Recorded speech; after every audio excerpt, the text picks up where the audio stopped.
Hello, everyone, and welcome to Slash Film Daily for December 12th, 2017. On today's episode, we're going to be diving into a bunch of news, including the first reviews of Star Wars The Last Jedi, box office tracking, the Disney-Fox deal, what will it hold for Wolverine and the return of Hugh Jackman.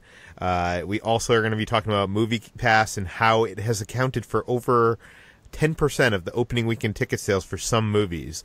Netflix has released some binge stats that are worth chatting about, and word that millennials are still going to the movies and why.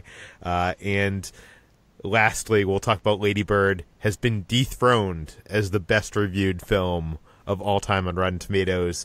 This is Peter Sciretta, and joining me on today's podcast is Slash Film senior writer Ben Pearson. Hey, what's up? It's Slash Film writers Chris Evangelista. Hello. And Hoai-Tran. Hey, everyone. We have a full house here today, guys. But let's just jump into the news. You know, it's Star Wars week. It's finally here. I feel like this is the week I've been waiting for, you know, this whole year. And I don't know what to do with myself now that it's actually here. And what comes next, I don't know. But the reviews have hit this morning. We talked about general reactions yesterday. Ben, you kind of did a roundup for the site, but you actually saw the film last night, so I'm not sure if you want to give your spoiler-free reaction as well. My spoiler-free reaction is this movie is very, very good. I actually listened to yesterday's podcast episode of Slash Film Daily, and I actually echo everything that you and Chris said about it, in that I think ultimately if I had, gun to my head right this second, I think I prefer The Force Awakens, story-wise and just like the sense of fun that's in that movie. But the highs are way higher in this film. And Rian Johnson is just like the perfect fit for this. I mean, it's a fantastic movie. It's really long, and it sort of feels long at times, and it feels a little bit unbalanced, where some of the characters don't have quite as much to do, or their storylines aren't quite as important feeling as the others. But those are very, very minor quibbles with what is a pretty tremendous movie, I think. So what are the first reviews saying? Are there any negative reviews out there? There's one negative one that has been getting a lot of flack from Variety, where basically the sentiment is that the movie is ultimately a disappointment. The writer basically says that Johnson is not able to sort of break free from the corporate aesthetic that sort of overtakes the Star Wars movies in his estimation. But I think everyone else that I've seen, including And by the way, people should not seek out that Variety review, because there are some big surprises spoiled in that writer's review. Yes. So I'd say, if you go to slashfilm.com and read Ben's article, he has excerpt non-spoiler segments. Yes. Yeah, for sure. And I think, almost across the board, with the exception of that Variety piece, everyone at least has had a good time with the movie and doesn't have too many bad things to say about it at all. I think mostly it's pretty glowing praise, especially for Johnson's script. And there are ways that, we've been talking for months now about how this movie is different and surprising. And a lot of these reviews sort of dive into exactly how that is the case. So you can go to Slash Film and read the full review roundup there for more about that. But yeah, in general, the movie is very well received, and actually it's the highest rated movie on Rotten Tomatoes right now at 96%. So that's pretty good. Of all the Star Wars movies. Yes. I also published my spoiler-free review on the site today. You can go there and read that. And I mention 0 plot points. I spoil nothing. Somehow it's over 3,000 words. Speaking in vagaries and nothing that I think would spoil your experience. And I think after you see the film, you could read this and kind of figure out what I'm talking about. Yes. So anyways, check that out. It's hitting theaters this weekend. HT, how is it tracking at the box office? Is it going to beat Force Awakens? It won't beat Force Awakens, but it will be close doing that. So industry insiders are estimating that Star Wars The Last Jedi is tracking for $425 million worldwide. And while this sounds like a lot, it's only 200 million domestically, which again is like kind of saying that in context of how well the Star Wars movies do. So Force Awakens broke records when it opened in 2015, with its worldwide opening amassing 529 million. So 425 does not yet reach that, but with the positive feedback and buzz that we were getting the past couple of days, perhaps it could get close to it. So it does not look like it will beat Force Awakens, but it will definitely be probably the second highest Star Wars film after Force Awakens. Yeah, and Rogue One is the number 2 Star Wars films at this point with 155 million. So it's expected to blow that away. Definitely. Yeah. So we will be following the story. We've been talking about this Disney Fox acquisition deal, which might be even announced by the time we post this podcast episode. It's expected to be announced tomorrow. A lot of people have been speculating what this deal might entail. Will Hugh Jackman return to Wolverine coming out of retirement if this deal were to happen to join, the Avengers and the MCU? Chris, you wrote an article about this. What do we know? The answer is no. Hugh Jackman will not be returning to Wolverine. As everyone knows, after the film Logan, that was supposed to be Hugh Jackman's final take on the character. He's been playing the character for 17 years now, which is very impressive. I don't think there are many actors who have played one specific part for 17 years like that. And basically he said, you can read the full quote in the article on slashfilm.com, but he basically says, unfortunately, that ship has sailed for me, but for someone else, I would like to see Wolverine in there. So what he's saying is if Wolverine does end up in the MCU, it's going to be someone else playing the part. That's a little bit disappointing because I mean, I know he is getting older and you probably don't want to see, after Logan, there's not much more to be told in that story. But it would have been cool to see Hugh Jackman as Wolverine alongside the Avengers. Ben or HT, right. Do you have any thoughts on this? Go ahead, HT. I would prefer not to see Hugh Jackman come back as Wolverine, actually, because Logan was such a perfect emotional arc and narrative arc and ending for this character. So I feel like you wrote an article about this, Peter, about the lack of stakes and endings for a lot of characters, and I don't want to ruin that perfect ending that we got with Logan. Well, Logan takes place in the near future, so this could be taking place in the now. Right? Like, that's what I was going to say, is that would be the only way. If somehow Hugh Jackman, releases like 4 bombs in a row and is desperate for a hit and like really needs to make a cameo or something, maybe that's how they could explain this away, is that it wouldn't necessarily take away from the emotional catharsis and that great ending of Logan. You could just set it before, like in between X-Men Days of Future Past and X-Men Apocalypse and have we forgotten about that film already? Yeah. Okay, moving on. We've been talking a lot about MoviePass. This is a service that offers for $9.99 or $6.99 or whatever it is a month for people to see as many movies as they want, one a day in participating movie theaters. And we've, oftentimes said, what is their end game? They definitely are losing money. Now MoviePass has released a press release kind of giving us a clue at their end game. Ben, what do we know?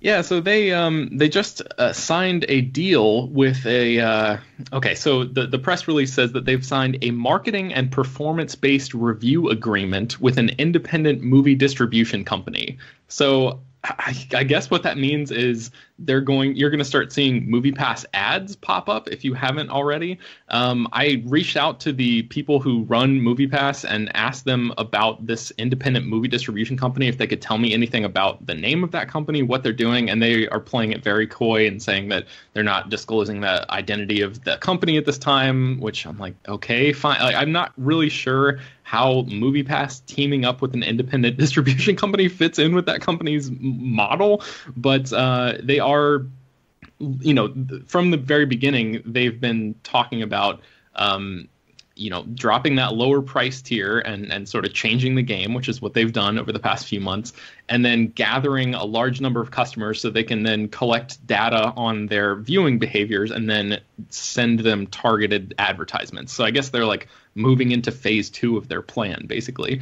But sort of, I guess on top of that, they've also been crunching some numbers and come up with some interesting results as far as box office impact that MoviePass has been having. So MoviePass ticket purchases actually accounted for 13% of the opening weekend domestic box office for Denzel Washington's most recent movie, Roman J. Israel Esquire, and 10% of the opening weekend take for Three Billboards Outside Ebbing, Missouri. So that's a pretty, 13%, 10% of an opening weekend haul, that's like a pretty impressive percentage for a company that has only been sort of, in this sphere at this price point for 4 months or something at this point. So that's kind of a good for them, I guess. Yeah, I think what they're saying is, obviously those are relatively small movies, but they might be small movies that people otherwise wouldn't have paid money to see on the big screen. And because of MoviePass, people have gone to the theater to see these movies. Some even more than 10% of the box office is attributed to MoviePass. So if MoviePass is aligning themselves, making partnerships with movie studios like this independent movie studio that we don't know what it is, maybe somehow they can push their subscribers to those movies, and maybe that's how they make their money. Maybe in the end, the movie theater's getting the full price of the ticket, but the movie company itself is paying an advertising fee to MoviePass in some way. That definitely sounds like where they're going. And yeah, for sure. Yeah. It's just interesting to see in the end if that's going to be enough to turn a profit for MoviePass, because I like having my MoviePass card, but I still don't think that they're going to be able to make as much money as I and many others are, costing them seeing movies in theaters. On that same note, Netflix has released some stats for the binge watching in 2017, putting some customers to shame. Ben, what do we know?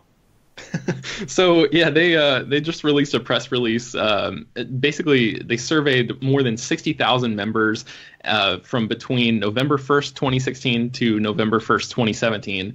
And they found out that collectively the Netflix subscriber base watches 140 million hours of content per day on Netflix, which adds up to over 1 billion hours of Netflix content a week, which is really kind of crazy when you look at it at that scope.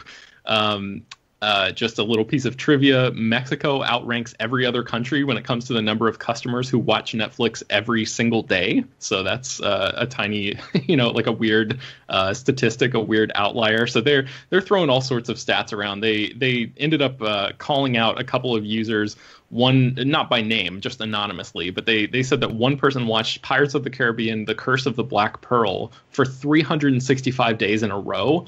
So I don't know who that person is, but they really, really love that movie. I have to imagine they're like, it's a parent with like little kids that's just putting that movie on. But that's not even a movie for like little kids, right? No, it's not. Yeah, that's what I was thinking. My first thought was like, I went through that exact same thought process of like, oh, maybe it's just a comforting thing to have on the background. But that movie is like, it's a pretty decent movie, but there's a lot of, I would pick other films to relax to, let's put it that way. And then they also, on their social media account, called out, they said, to the 53 people who've watched A Christmas Prince every day for the past 18 days, who hurt you?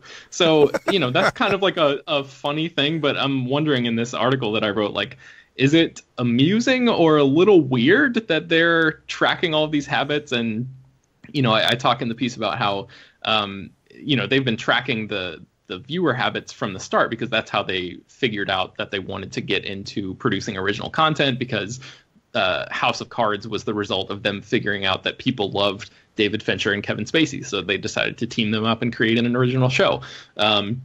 But the idea of them sort of, going out on social media and like putting people on blast like that, sort of breaks that unspoken line that we have, that unspoken agreement that we've made with Netflix, where we all know that they're watching us, but we don't really like to hear about it, So it's just it's a privacy thing that's been in the news. I mean, ever since Edward Snowden, really. But yeah, it's just something to think about.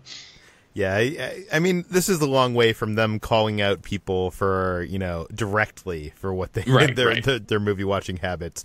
And, honestly, I think on my Netflix list, I don't think there's anything embarrassing as far as I know.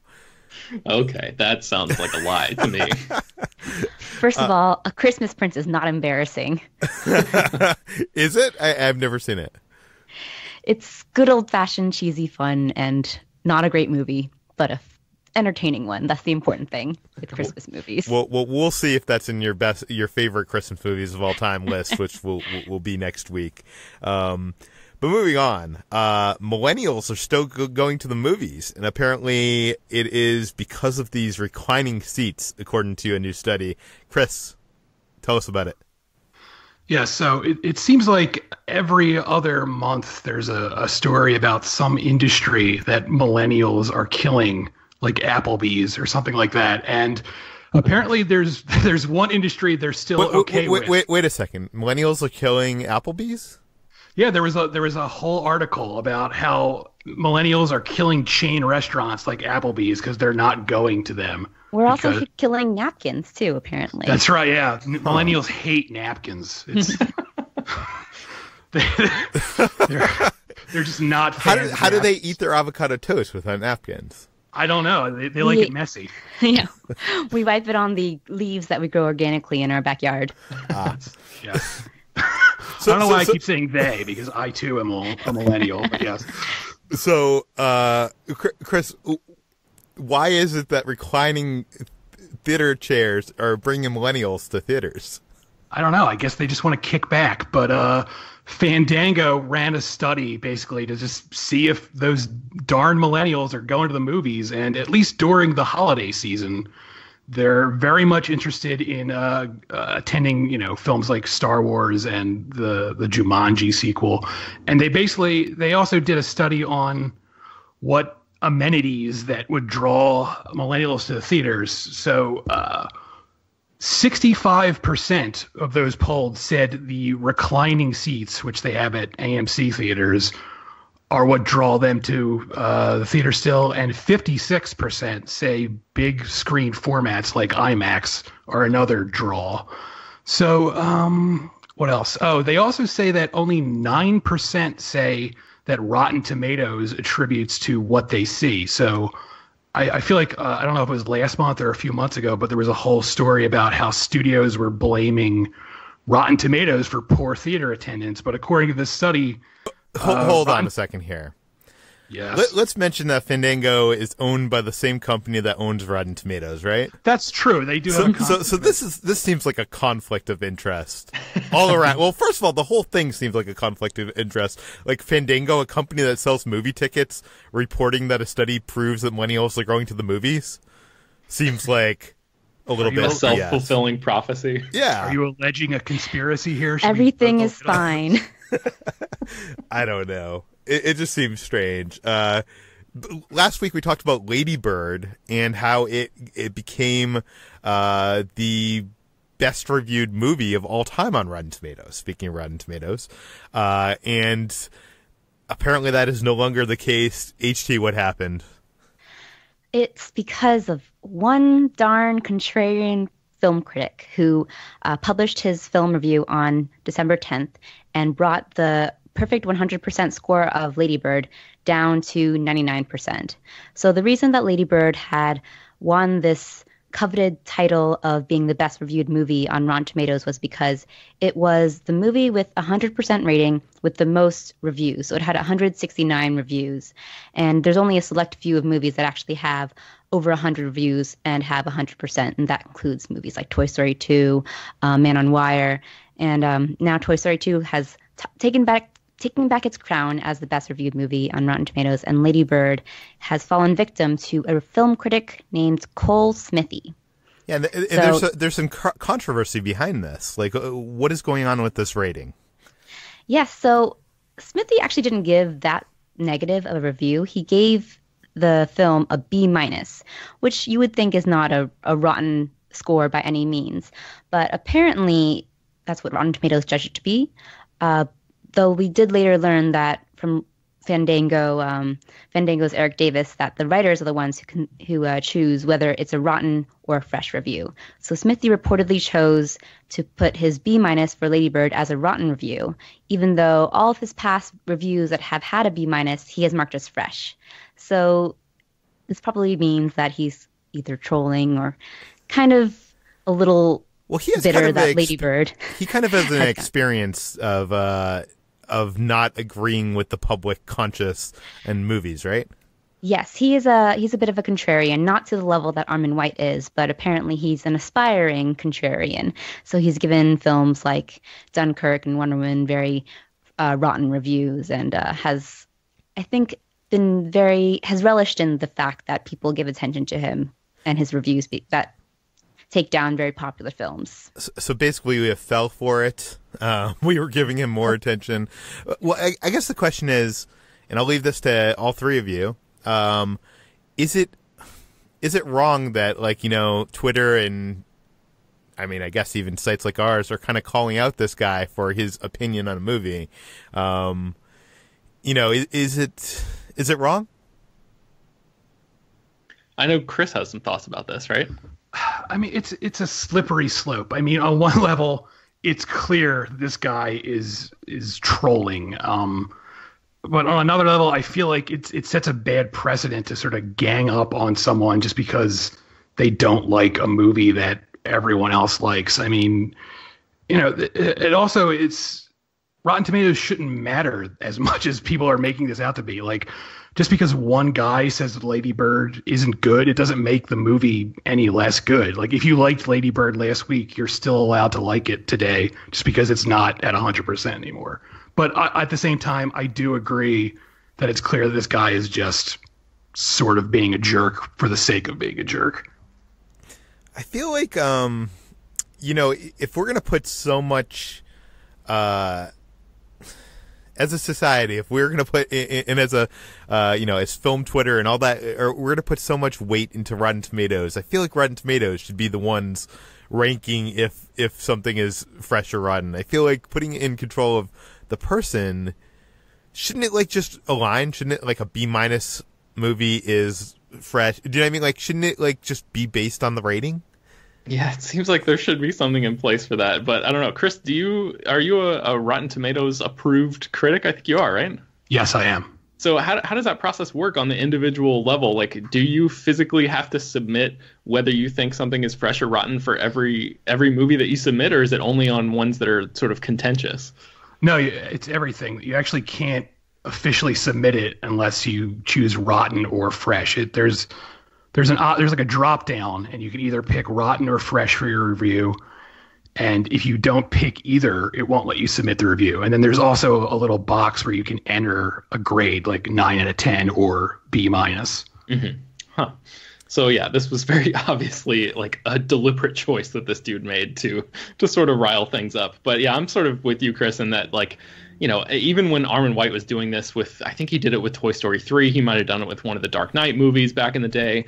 Everyone sort of gets up in arms about the idea of a movie losing 100% rating. And at the end of the day, it doesn't matter at all. It's just something for film Twitter to sort of get up in arms about until the next thing comes along. But yeah, the movie is always going to be the movie. So it's no big deal. And I believe Armin White is no longer on Rotten Tomatoes. Am I correct in saying that? You might be. I don't know. He was kicked off a couple of his film circles, so you might be correct. Yeah, something may have changed. I remember us reporting, Slash Film reporting that, and that was a big thing because I would imagine someone like Armin White did not like Lady Bird, but who knows? Yeah. But that he actually is still on there. I just checked. And he actually gave Lady Bird a good review. So. Wow. But is he on there as a Rotten Tomatoes tomato meter approved critic? Because yes, you can be on. It says his reviews always count towards the tomato meter because he is an approved critic. Oh wow. Okay, so he was removed at one point because he was kicked off some critic circles, but he's still on there. So I am incorrect. But that does it for the news. Where can we find more of all of your work on the internet? Chris, starting with you. I'm at slashfilm.com, and I'm on Twitter at Evangelista413. HT. I'm on Twitter at HTrenBui. I'm on slashfilm.com, and I have a podcast, the Millennial Falcon Podcast, on iTunes. Ben. You can find me at slashfilm.com as well, and you can find me on Twitter at Ben Pearson. You can find me at slashfilm on Twitter, on slashfilm.com. You can find all the stories we talked about today on slashfilm.com. This show is under 30 minutes. I don't believe it. You can find this podcast on iTunes, Google Play, Overcast, all the popular podcast apps. If you have a question for us, you have a criticism, you have a comment, send it to Peter at slashfilm.com. That gets to us, Peter at slashfilm.com. Please leave your name and general geographic location in case we mention it on there in the mailbag. And please give us a rating and a review on iTunes. Spread the word, and we'll see you tomorrow.